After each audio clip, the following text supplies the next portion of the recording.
growing up as children with no direction led to disaster. Our house becomes the party house, and our little girl's 9 months old. And we had a flow of known felons in and out of the home constantly.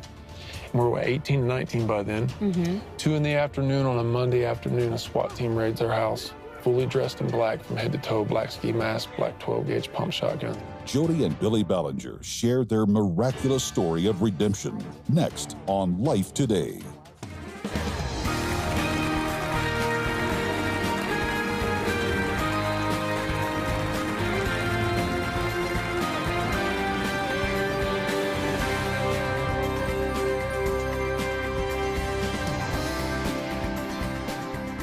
I want to welcome you to Life Today. Betty and I feel like, and I'm James, we feel like we are welcoming the most wonderful people on the planet because you care. You care about what God cares about. And you want to share that care, that love. And I want to thank you for that because you're a tremendous encouragement to us as we've literally been around the world, but God's arms around the world. But you make it possible. And you make it possible for us to be able to set people free from sexual trafficking, feed the hungry, give water to the thirsty, and you do it with a joy unspeakable, full of glory. That's the way Paul put it. And we want to thank you. Thank you for the way you're praying for everyone right now that's suffering and praying for God to adjust the direction of our nation, the United States, and other nations, and to heal our land by healing our hearts and minds. Here is a story of healing.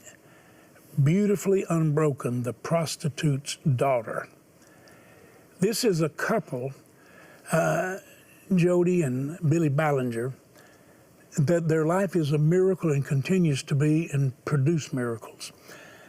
I want to welcome you, Jodie, and you, Billy, to Life Today. And this story, I want us to share it, and I'm going to ask you, Jodie, you talked about in the book that you wrote about Beautifully Unbroken, meaning not destroyed, and you were a prostitute's daughter. Touch on your journey. Yes, well, my mom had a really rough childhood. Her stepdad abused her. She went to her mother. Her mother didn't believe her. So she got out of the house as soon as she could, which set her up for even more pain. She got married young, had 2 children. Her husband basically abandoned them. So she sent... Were you one of those 2 children? No, she kind of had 2 sets of children. So then she sent my brother and my sister back to their grandparents. And then that's when she went into a life of prostitution. And she was just so hurt, so broken. Women that do that don't grow up and go, I want to do this. They have been set up and just kicked down so many times. And so then that happened, and then eventually she got out of that, and then her and my dad met and had another set of children. And there's 9 years difference, so completely different. And when I was 9 years old, my mom left my dad, and she moved us into her sister's house in Cleveland, Ohio. When we got there, her sister and her husband were major drug dealers. So within a week of me being there, I'm 9 years old, 3rd grade, I start smoking pot, popping pills. By 11, I'm fighting anyone that'll fight me. I go into juvenile for the first time at 11. I'm in and out of juvenile, in and out of the children's home. By 14 years old, I'm on meth. I want structure, and I had none. I was able to do anything I wanted, whenever I wanted, sexually promiscuous. It was just And people look at that, especially friends, you know, I'm 13, 14, can do whatever I want, and everyone's going, wow, that's such a, yes. And I'm thinking, no, it's not. I just want to be loved. I just want to be loved. And my mom didn't know how to give it. She had never had it, so she really didn't know how to give it. Yeah.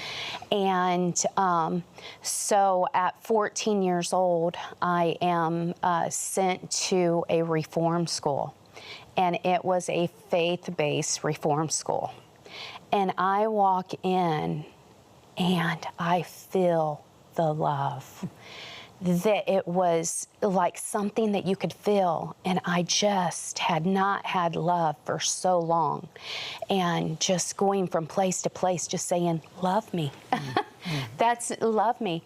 And so when I got there was so much love, and they wanted to know about me, and Bible studies, and I'm going, oh wow, here since I was 9, I am living this crazy life. And all of a sudden, I'm surrounded by people that really love me and that really want the best for me. And then about 8 months, I was there for 14 months. About 8 months, I meet this guy in choir at the reform school. And so... All right, tell us, were you a guy that was one of the part being the inspiration, or were you one of the guys that got inspired, or both? Well, my situation is that the way I end up in White's, it's called White's Residential and Family Services. It's a wonderful place in Wabash, Indiana. Been around about 165 years helping kids, so many backgrounds.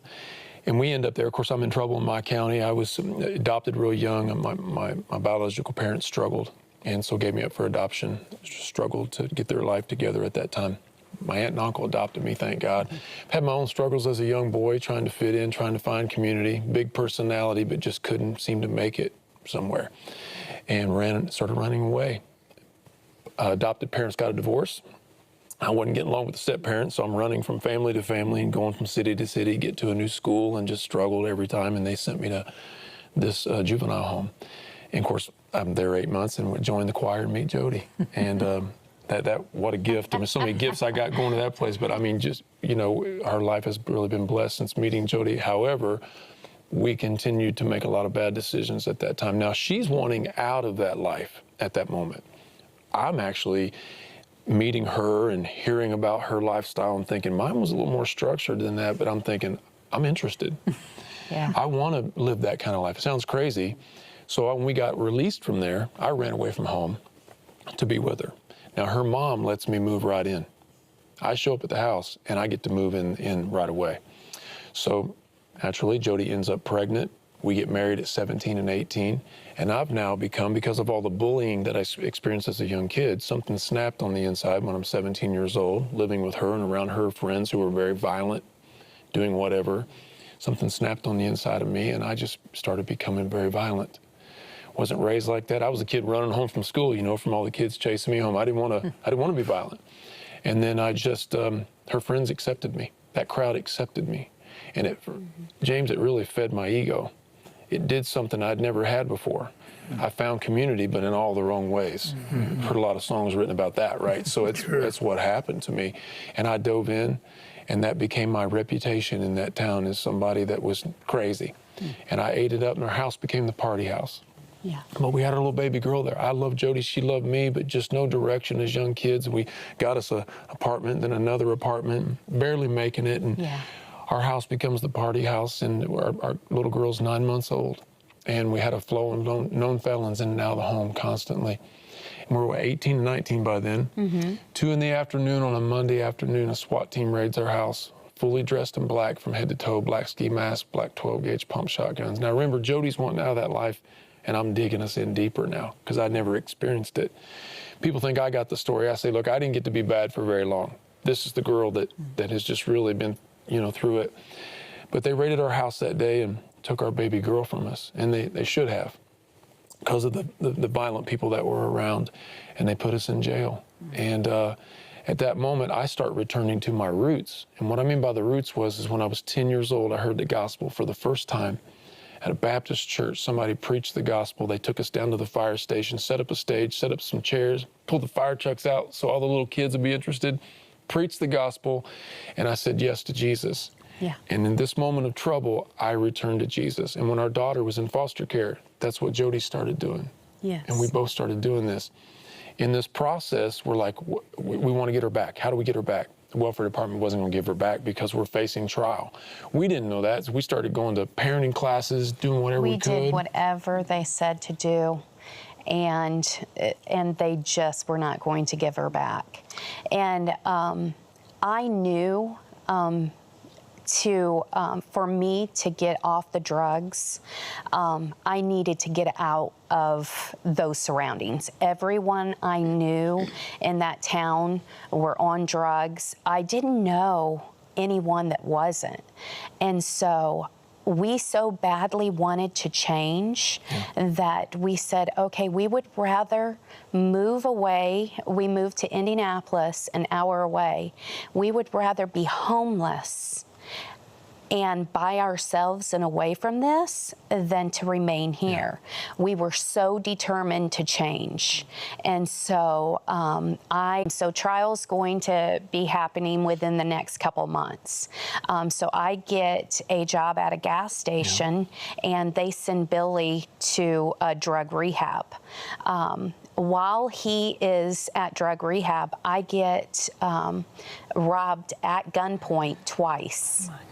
And so we had just, right before he went to drug rehab, gathered enough money to get a place to live. Well, I knew that I couldn't quit the job because I needed a place to live. We just got out of homelessness. I didn't want to go back. Yeah. And so Billy gets out of rehab and he says, if it happens one more time, you have to quit. Wouldn't you know, that night it 3 happened. times. It happened again. And so the next day we went to the gas station to get one of my last checks. And while we were there, go ahead. Inside this gas station, of course, I just got out of rehab, just real punk, rude to her and everything. And she's waiting on the check, and I can remember saying to her, I just got to go. We got to leave. We'll come back and get your check. I got to go find a job. And there had been a gentleman that had just walked in a few minutes before that. He'd been coming in and out of there. Later we find out he's a construction worker. But he stopped in that day because his truck was overheating. And this is the supernatural part about this. He comes in, he says, I need some water, my truck's overheating. Jodie gets him some water, he comes back in, he goes, I don't know what the deal is, the truck's fine. He said, I don't know what was going on, it's fine now. And he overhears me say, Jodie, let's go. I gotta go find a job, let's just leave. Yeah. And he goes, you need a job? I'll hire you right now. Yeah. What can you do? I said, I can dig a hole. He said, I'll hire you right now. Can you go to work tomorrow? I said, yeah. And over the next 15 to 30 minutes, he began to ask us questions and talk to us inside the gas station, talking to her about the robbery where she'd been robbed 3 times now. And he telling us about the job. And then he says this, he goes, Easter's coming up. Do you guys go to church anywhere? He says, you guys going to church? I'd like to invite you to my church. And of course, we're like, yeah. But I'm thinking the only reason I'm going to this church because he just gave me a job. And this, he was bold enough to say this. Can my wife and I, would you guys mind if my wife and I come to your house tonight? We'd love to talk to you guys, tell you about our church. Of course, we said yes because he gave me a job. I mean, that's the whole thing I'm thinking the whole time. They showed up at our house that night and started ministering to us. And we went to church with them the next night after I got off work. We started going to church every single week with them, and every time we go into that church, we'd lean over. I was going to say, tell them about the church. Church was it was a little wild for us, you know. But every time we'd go in there, we'd lean over at each other and we'd say, we're not coming back here. Job or no job, we're not coming back. And, you know, for us, it just felt like needles was sticking in our body all over. They're dancing, they're praising God, the music's loud. But I'll tell you what, after the 3rd week, I'm playing the tambourine. Yes. After the 3rd week, fourth week, we're responding to the altar call, rededicating our lives to the Lord. The night before we went to trial, now we never told anybody there, but this couple... We didn't want to tell anyone because we didn't want them to feel, oh, the pastor was an Indianapolis sheriff. So when we found that out, we were thinking, he's going to assume we're coming to his church to get help. When So we told no one except that one couple. This couple knew, and they would Yes. encourage us, and I'd be on the job, and I'd say, hey, tell me about the tribulation. What's going to happen? And he would say things like, I'm not going to let you be here. You know, and things like that. Just really taught us about the Lord and prayed with us. He knew the trial was coming up, and they're praying for favor over the trial. So we're there, and Jodie gets baptized the night before we go to trial. Yeah. I was in. I didn't walk up. I raised my hand, but I didn't walk up to the altar call. But when we went to trial, they found us guilty. Yeah. Now, during this time, the foster care they had given my daughter to my mom, thank God. So Mindy was in foster care for 30 days and then went to Billy's mother. And thank God she And we're just did a thankful wonderful for job that. with her. She was there. And so, but anyway, so we're incarcerated now. And we just really start digging in the Word and just asking God. Now, I tell you, I wasn't going to God because I thought He was I knew God was holy. Like everybody would know God's amazing, God's a creator. But that wasn't my goal. I wasn't going to Him to worship Him. And I have to tell people this all over the world. I went to God because I needed something. Yeah. And He never criticized me for that. And what happened in my search for what I needed, people kept telling me, have faith, the mountain will be moved, you'll get your wife back, your daughter back, and have family again. And I started digging in the Word, and in this process, I fell in love with Jesus Christ. And He got us out. And He restored us. Yes. And we got out of prison on the same day when they finally released us. That was another miracle where the judge says, you're not going to get out, you're going to do all your time. And we kept praying for her. Proverbs 21, verse 1, the king's heart is in the hand of the Lord. Like the rivers of water, He will turn it the way He wants it to go. I kept praying for that judge, and I said, God, if any man be in Christ, he's a new creature. They got an innocent man locked up, and this is not right. And I had to be careful who I told that to, but I prayed that way, and God changed that judge's heart. Yeah. And we walked out of prison on the same day together, going to my mom's house. My daughter's now over 3 years old. We walked up to our daughter, and she tapped her on the shoulder. Her back was to us. She was at the kitchen table. She turned right around, just picture perfect, turned right around, pulled her hair back, and said, Mommy. Because during those 2 years, I was only able to see her between 6 to 8 times in 2 years. Thank goodness Billy was at a prison that was closer and was able to see her more. Yeah, in less than 2 months, we were granted full custody of our baby girl back with no strings attached. Jesus so changed us, we never returned to that life again. Yes. We are still close family friends with that couple that met. I just spoke at one of his men's meetings recently, met us in that gas station. And so Jesus rescued us out of that. Because his car was overheating. But when he went, it's like that was God's plan. Do you go and give your testimony now? Yes. So if somebody wanted you to come and share, what would be the email address where they could reach out to you, or the website? Yeah, they can just go to billyballenger.com or jodieballenger.com. Yes. Yeah. You may want them to come. Father, I just thank you for this beautiful couple, the great story, your grace, and how you offer it to everyone watching. Thank you for them in Jesus' name. Billy and Jodie, we just thank God for what He's doing in your life. Not what He just has done, but He's doing.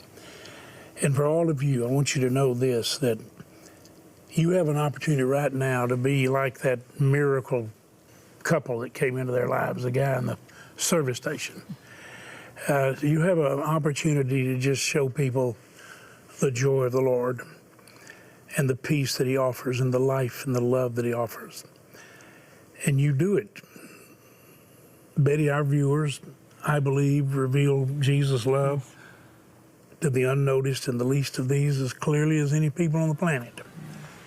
But all over the world, we have been setting these precious girls and sometimes boys free because of Rescue Life. We've got an incredible matching gift that will match everything that you give right now and double it. Listen to these girls, and then you be the answer to their heart cry, because you can be. You really can be the miracle they need. Watch closely.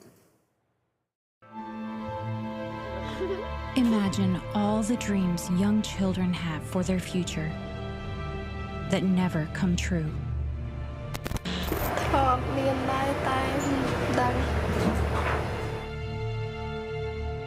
Young women held captive and forced to smile or suffer the consequences.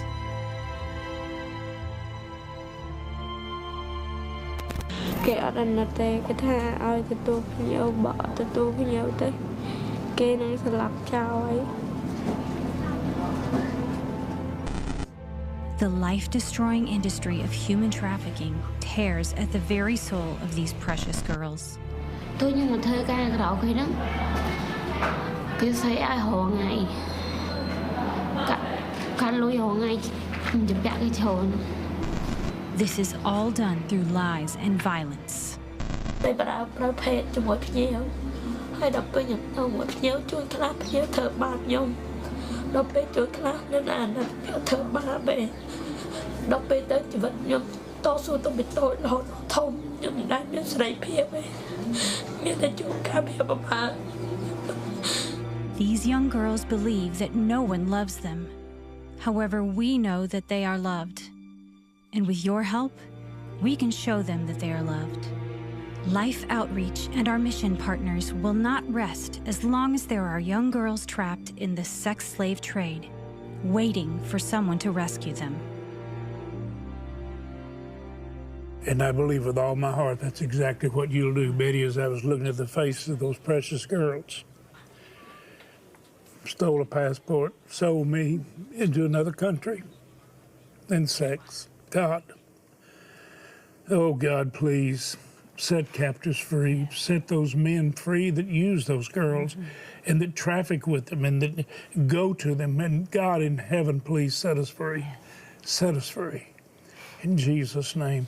Those girls want to be free. And the rescue workers that work with all the outreach and rescue life, they literally marched into hell and pain for a heavenly cause, for redemption's purpose. I'm asking you if you would please go online or dial that number and take your bank card. Now you get that card and I ask you please use it like a check. Make a great check. If you write a check, make it to life, but call us and tell us you're putting it in the mail. Know that what you give will be matched. We tell you that to start the process, reaching, rescuing, and restoring, it's $128 average. That's one. Would you do that? You say yes, and now you rescued two. It's going to take everybody doing what you can to touch them with the love of God. Let them know they're not overlooked. They do not have to live in bondage all their life. They can be totally set free and begin to share the love of God just like you're doing when you reach out and touch them with that love. Would you please go get your bank card, write a check, go online or call the number and tell us what you're sending or what you're giving now, and it will be immediately matched. We have some beautiful gifts to send you.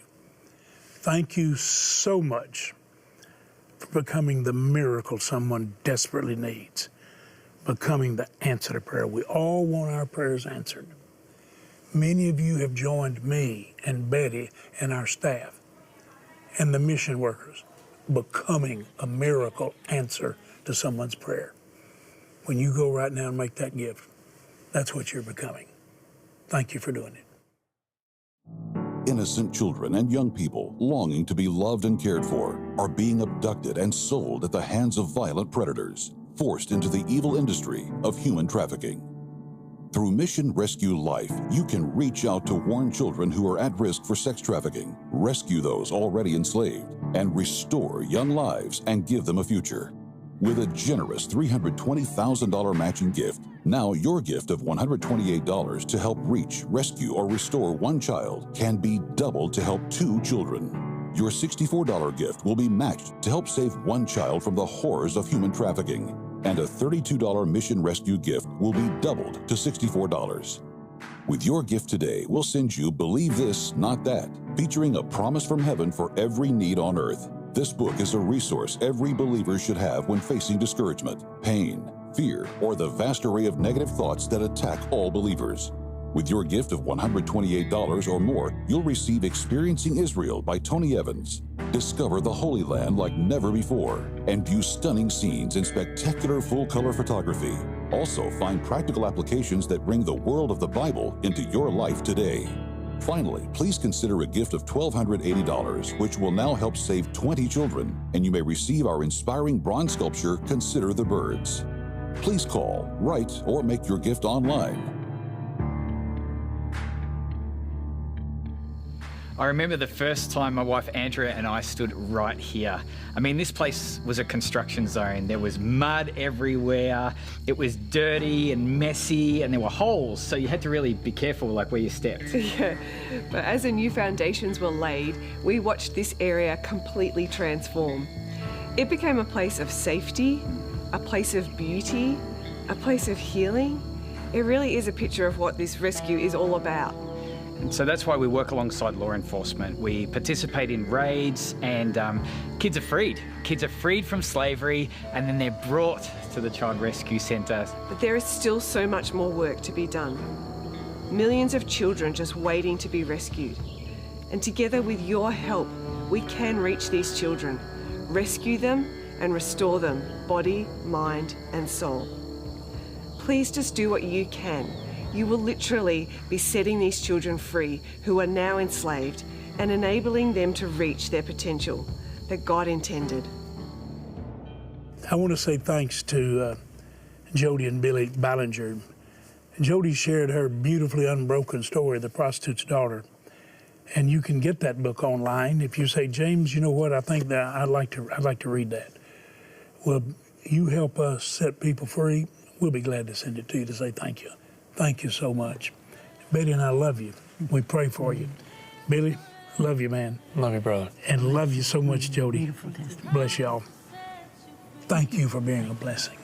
You really are, and we appreciate it. That you give your life to your Father, the one who helped you see, won't leave you recklessly. Come to me, I'll be your refuge, hide under my wings.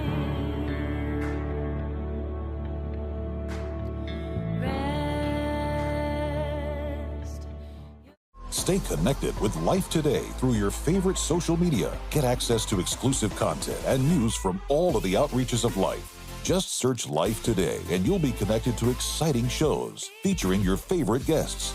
Never miss a moment to get inspired, get involved, and get the best of life. Anytime, anywhere. Life Today is always on. Subscribe, follow, like, and get the Life Today social media experience. I've often said the place where my mother went to end her life, she found life. She found abundant life. Tomorrow. Life Today is made possible by the supporters of Life Outreach International. Your gift will be used exclusively for the exempt purposes of life. The ministry features specific outreaches as examples of the programs it supports and conducts. Gifts are considered to be within